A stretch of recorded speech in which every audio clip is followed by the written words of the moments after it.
Merci beaucoup Marianne d'avoir témoigné. Alors Anthony, bonjour. Bonjour. Grand reporter de l'émission. Vous vous êtes rendu dans une association qui vient en aide aux personnes qui souffrent de solitude. Oui, c'est l'association Astrée. Ces bénévoles les accompagnent pour des sorties ou tout simplement pour les écouter. C'est le cas de Jacqueline de l'antenne de Paris. Quand j'y suis allé, elle était avec Clara. Cette jeune femme de 35 ans vit très mal d'être seule. Elles ont accepté que j'assiste au début de leur entretien. On les écoute. Clara, comment ça s'est passé cette semaine? Je ne dirais pas presque au bord du suicide, mais ayant des idées noires. Et alors ça, les idées noires, c'est votre travail ou c'est aussi le contexte général de votre vie? C'est l'ensemble.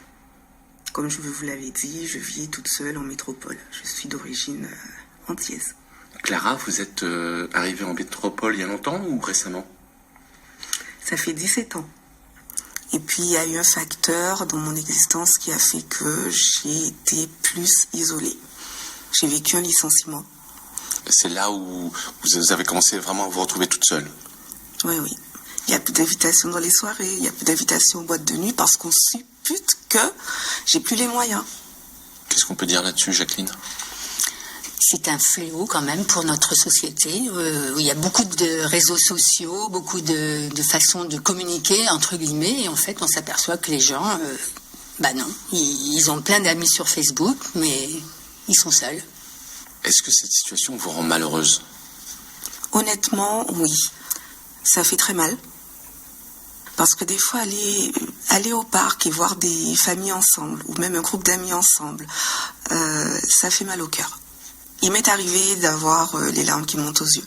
C'est comme si, en fait, on se sent, entre guillemets, agressé par le bonheur des autres, le bonheur social des autres. Vous leur dites à votre famille, aux Antilles, que vous êtes seule? Non, pas du tout. Est-ce qu'il est déjà arrivé que vous leur ayez menti? Ça m'est arrivé une fois. On savait que le week-end allait être ensoleillé. Ils m'ont demandé ce que j'allais faire. Donc, je leur ai dit que j'avais été invitée par une bande de copains pour faire un barbecue. Et c'était pas vrai. Est-ce que ça peut être gênant d'avouer qu'on est victime de solitude? Je dirais qu'une seule chose. C'est humiliant. Pour moi, à la limite, c'est pire que de la honte. Quand on me voit, on ne peut pas imaginer que je sois quelqu'un d'isolé. J'ai un travail, j'ai un bel appartement, je suis, on peut considérer, entre guillemets, socialement intégrée, mais seule. Vous connaissez ce dicton « mieux vaut être seul que mal accompagné ». Vous en pensez quoi? La solitude ou l'isolement peut avoir du bon quand c'est temporaire. Mais quand c'est chronique, ça peut être destructeur. Très très beau reportage signé Antoine Ly. Et si vous voulez rejoindre l'association Astrée comme bénévole ou comme demandeur, rendez-vous sur la page de Grand Bien vous fasse, nous faisons le lien. Et si vous voulez contacter